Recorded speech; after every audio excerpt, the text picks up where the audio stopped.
In times of crisis, we know what true leadership looks like. Empathy. First graders.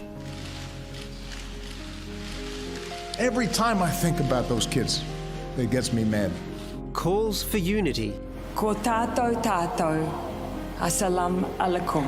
And appeals to our better nature. Die Meinungsfreiheit kennt Grenzen. Und die beginnen da, wo gehetzt wird, da, wo Hass verbreitet. But right now, this is the leadership America's getting. When the looting starts, the shooting starts, and promises to greet protesters with the most vicious dogs and most ominous weapons I have ever seen. I will not allow angry mobs to dominate. What we've got from the White House is the glorification of violence against American citizens. What was the conversation with President Trump like? It was so fast, he didn't give me the opportunity to even speak. I couldn't believe that they committed a modern-day lynching in broad daylight. Why we gotta have all this pain, man? I love my brother. I'm never gonna see him again. The death of George Floyd, yet another unarmed black man killed by police, has sparked a national crisis. We are beyond a tipping point in this country. His rhetoric only inflames that, and he should just sometimes stop talking. It's showing that leadership isn't shifting the blame. It's just not helpful. It's not helpful. The city of Minneapolis is doing everything they can. It isn't criminalising those who oppose you. The United States will designate the group that calls itself Antifa as a terrorist organization. And it's not bragging about a rocket launch while your country burns. Nothing, not even gravity itself, can hold Americans down. I cannot breathe. Or keep America back. If you look hard enough, you can see leadership. Everybody's just converged onto Fairfax to stand in solidarity with this community and start putting the pieces back together.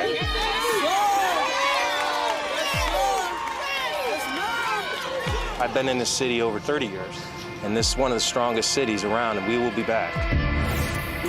Well, David Haley is a Kansas State Senator and he joins us now. David, we've seen shocking scenes of violence across the country there. What's the situation in Kansas? Well, let's say the Kansas City metropolitan area is under high alert now. It's difficult to say that after what has occurred nationally and continues to happen, our response here has been one of great consternation. You know, these police brutality cases do need to be addressed. The question is, how do we address them in a meaningful way for dialogue and for improvement? It's true that the Black Lives Matter movement has caught so much attention now of the nation and certainly here in Kansas City. But right now, the concern is that some is just disintegrating into a certain lawlessness, an ability, if you will, to act out and to confront or to cause confrontation with the authorities when indeed we're trying to find meaningful dialogue to bring about change. You're a state senator and you've reported as describing President Trump's presidency as illegitimate and you've labelled him a liar. Is that helpful? Well, I frankly just believe there should be a certain amount of honesty as to where we are as a country in terms of our leadership. And regrettably, our president has made a practice that's been well documented that he's no earnest friend of the truth. He ended up with someone who was put into office by a distinct minority, not the majority of people, and since that time has played to that minority. And that minority has fostered dissent, has fostered an ongoing divisiveness among people of color and other cultures and differing cultures in this melting pot, in this stir fry, if you will, of a great country that should extol diversity. We're anxious to see a different brand of true leadership emerge that will bring us all together. David, can I just come back to something you said earlier, that the way the protests have unfolded is counterproductive. The question really is what to do about this. One of the criticisms that activists, particularly African-American civil rights activists, would make is that local authorities know what can be done.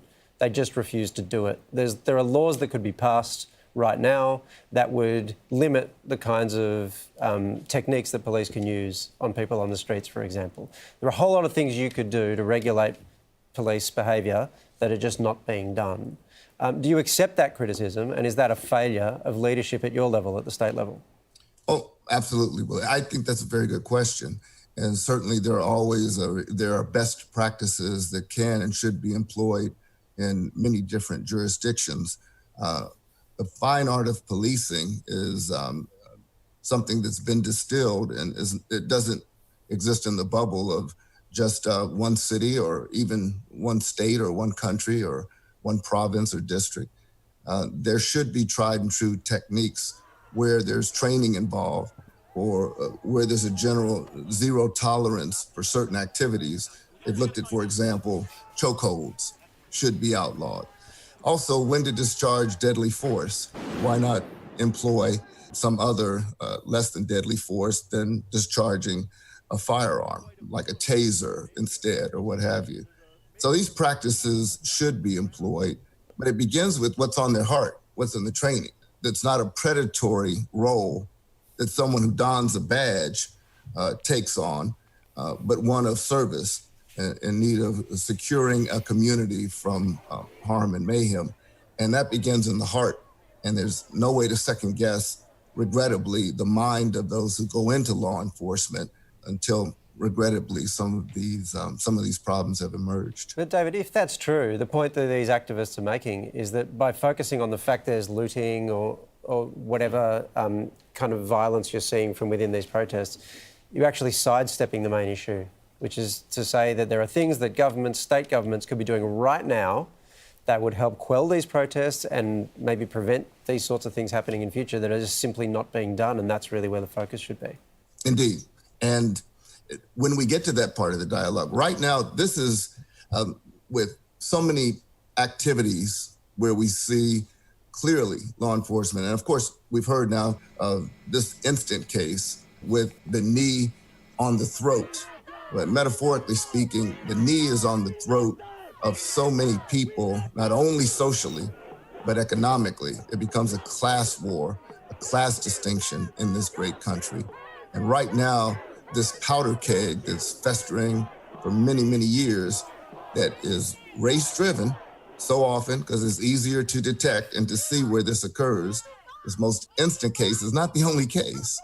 This has brought up sores that go back, wounds that have never healed, and that are constantly festering. So this little powder keg right now is not because of just one case. We know it's late there, David, so we'll let you go, but it's been great to chat tonight. Thanks so much for your time. It's an honor to join you this evening. Thank you. I was watching CNN when that Minnesota police chief was interviewed live. It was almost by chance he was there. He was chatting to George Floyd's brother, and he said, George Floyd's brother wanted to know, will you charge the other? You know, and usually they don't answer those kinds of questions. Yeah, but he said he believes by the way they didn't do anything, they are complicit, which you just hope there's little glimmers of hope, that maybe this could be a turning point. So can I run something by you? Normally, when there's something this divisive and controversial, you know, if you're running a big company, you stay out of it. You don't want to be involved. Something I've just noticed, I saw an article about it. Companies have started speaking up and taking a side on this. So Nike have done it, Twitter have done it. They changed their logo for a bit. Netflix have done it. Citigroup. Saying what, though? Ben & Jerry's, Nordstrom. They've adopted the Black Lives Matter hashtag, for example. I think Netflix tweeted that to be silent is to be complicit. What I'm interested in here is this just an evolution in marketing and the way that companies do this, or does it signal, is it a kind of leadership? Or are they just protecting their commercial base? No, but even if they are doing that, isn't that significant? Yes, absolutely. I mean, you'd want to be hopeful and say it is a change. Yeah. But I don't know, it's such cynicism sometimes that, I don't know. I feel like it's been decades of this, you know. It's going to take something more than them just changing a logo for it to change. No, I know that. But Pricey, if you're right that it's just them looking after their sales, once upon a time that would have hurt their sales. Yes, that's the point, right? So I don't know, maybe there's a change. Whether it changes the facts on the ground is a different thing, I suppose. I think Ada, that's retweeted that Nike thing, so I know. it's a change. Yeah, that is changed. We're off to a break. More to come.